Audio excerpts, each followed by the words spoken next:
कवठे गुलंद मार्गावरील गौतम किनिंगे यांचे शेताजवळ चारचाकी कार पलटी होऊन एक जण जागीच ठार झालाय।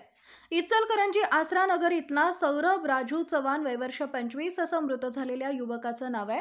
या अपघातामध्ये इतर दोघे जण किरकोळ जखमी झालेत। घटनास्थळी मिळालेल्या माहितीवरून शिरोळ तालुक्यातील औरवाड ते कवठे गुलंद हायस्कूल मार्गावरून कार कवठे गुलंदकडे जात होती।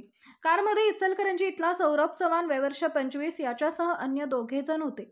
सदर कार या मार्गावरील गौतम किनिंगे यांच्या शेताजवळ आली असता कारचा चाक फुटून कार नजीकच्या शेतात जाऊन पलटी मारल्याचं समजते।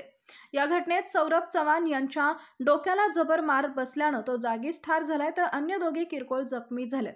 सदर घटना घडल्यानंतर लोकांनी गर्दी केली होती, तर कुरुंदवाड पोलिसांनी घटनास्थळी येऊन पंचनामा केला। सदर मृतदेह शवविच्छेदनास शिरोळ इथं पाठवले। सदर तिघेही कर्नाटकात देवदर्शना जाण्यासाठी जात असल्याचं समजते। अधिक तपासात रविराज फडणीस यांच्या मार्गदर्शनाखाली कुरुंदवाड पोलीस करत आहेत।